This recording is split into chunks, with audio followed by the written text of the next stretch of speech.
মাগরিবের নামাজের পরে হাসবুনাল্লাহু নি'মাল ওয়াকিল এই দোয়াটা যদি 33 বার করে পাঠ করতে পারে, আল্লাহ পাক নগদে তাকে 4টা পুরস্কার দান করে দেয়। যেরকম সুবহানাল্লাহ।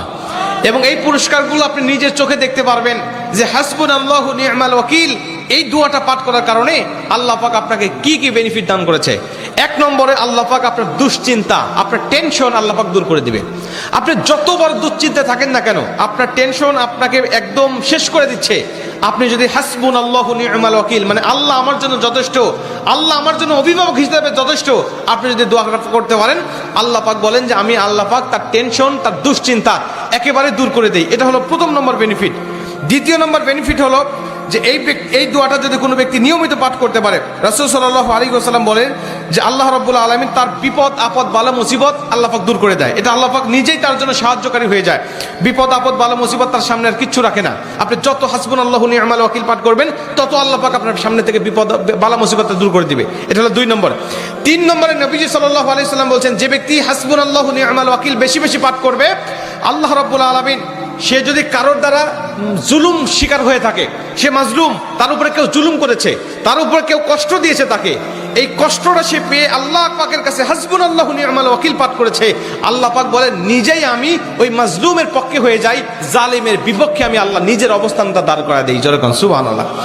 ভাই, আল্লাহ যদি আপনার পক্ষে দাঁড়ায় যায়, আপনার কিছু লাগে? আল্লাহ যদি আপনার জন্য সাহায্যকারী হয়ে যায়, আর কিছু লাগে?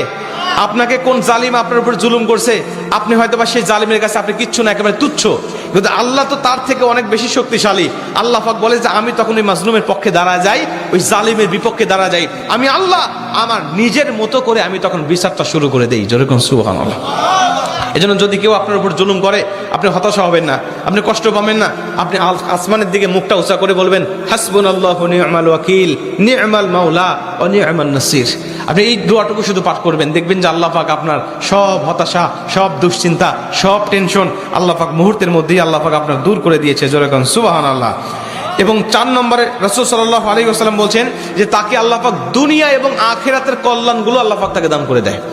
দুনিয়াতে যত কল্যাণ, যত খারাপই আছে এগুলো দূর করে দেয়, কল্যাণগুলো আল্লাহ পাক দান করে দেয়। আবার আখিরাতের যত কল্যাণ লাগবে, আপনার সব কল্যাণগুলো আল্লাহ পাক আপনাকে দান করে দিবে। আল্লাহ পাক আমাদের সবাইকে এই 4টি ফজিলতগুলো পাওয়ার আশায় হলেও আল্লাহ পাক আমাদের সবাইকে এই হাসবুনাল্লাহু নি'মাল ওয়াকিল এটা মাগরিবের পরে 33 বার, অনেক মুহাদ্দিস বলছেন ফজরের পরে 33 বার, যদি কোনো ব্যক্তি 11 বার পড়তে চায় সমস্যা নেই, কিন্তু 33 বার পড়তে পারলে সবচেয়ে ভালো ফলাফল পাওয়া যায়। আপনারা অধিকাংশ 33-এর অধিক পড়লেও কোনো সমস্যা নেই। এক কথায় যে ব্যক্তি হাসবুনাল্লাহু নি'মাল ওয়াকিল বেশি বেশি পাঠ করবে, আল্লাহ পাক তাকেই এই ফজিলতগুলো দান করবে। যেরকম সুবহানাল্লাহ। যতগুলো আমলের কথা বলা হয়েছে, আল্লাহ পাক আমাকে সহ সবাইকে আমল করার তৌফিক দান করুক। জোরে বলেন আমিন।